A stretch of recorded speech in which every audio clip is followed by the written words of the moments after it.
Hello, my name is Ofehe from Nigerianpoint. I'm standing here with Comrade Sonny Ofehe.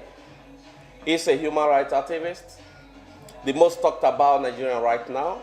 We are aware of the huge fight he took upon when he took share to the Hague for environmental pollution in the Niger Delta.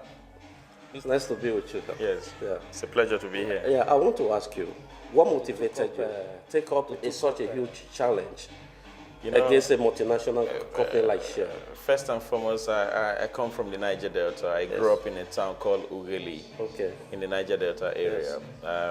We've seen Shell's presence in the Niger Delta. We've seen a lot of environmental pollutions in the area, but because we've not really had the opportunity to see a comparison to what we see in the Niger Delta, we thought, it was normal to have what we have in the Niger Delta. But when I came to the Netherlands and I realized that Netherlands was actually the headquarters of Shell, and I had the opportunity to visit some of those areas where Shell is actually operating, then I began to see double standard in the operation, and I decided that it was time to take up the challenge of letting the people in Europe and the rest of the world know actually what my people in the Niger Delta are suffering from. Yes.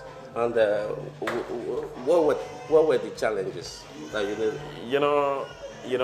I coming from those areas where we've seen a lot of gas flare, for instance, and because of the lack of electricity, we always believed that gas flare was a blessing. Was a blessing to the Niger Delta. So,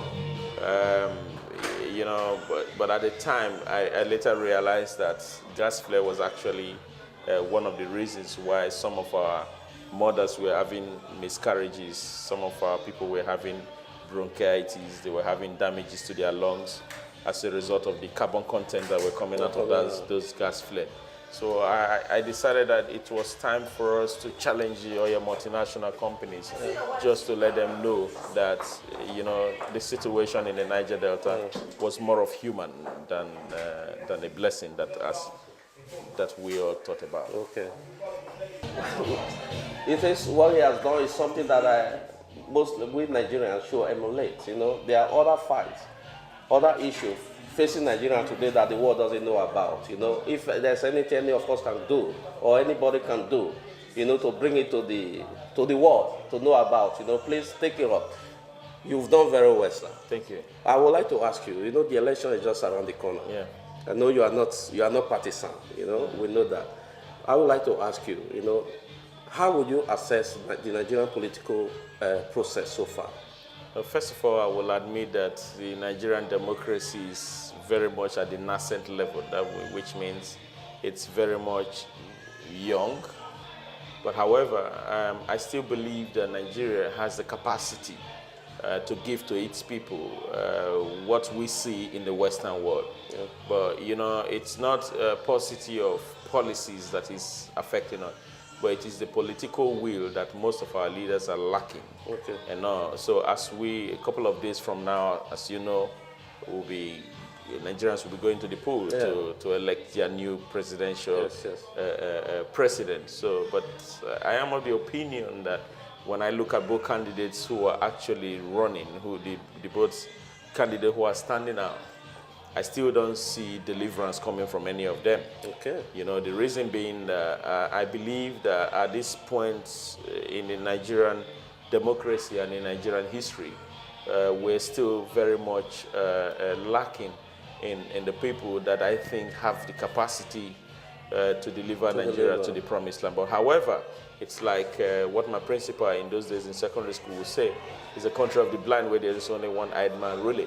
So in a situation where we have two candidates running, there's a tendency that we must select one of them. And so I will not want to stand here to tell you that this is the best candidate that should be selected by Nigerians, but I will tell you that Nigerians who have the PVC to go to the poll and vote and elect their new presidential leader, what they should look at is that they should not sell their voting right for pot of porridge, but rather should look at the both candidates and see in both of them who have the capacity to actually deliver what they think is good for the country in the next 4 years. So, but as a Nigerian who believe in the unity of Nigeria, who believe in a united Nigeria, I want to pray for the best to happen. I want to pray that in all that happens on the 14th of February, Nigerians should be law-abiding and respect the rule of law and make sure that there is peace in the electoral process that will eventually bring the next president into being. Whoever wins the election will definitely be my choice to support. Okay. But at the end, we all pray that we should have the opportunity to get a leader who will get there without crisis. Okay, thank you very much. Thank you for having me. Comrade Ofehe. Thank you.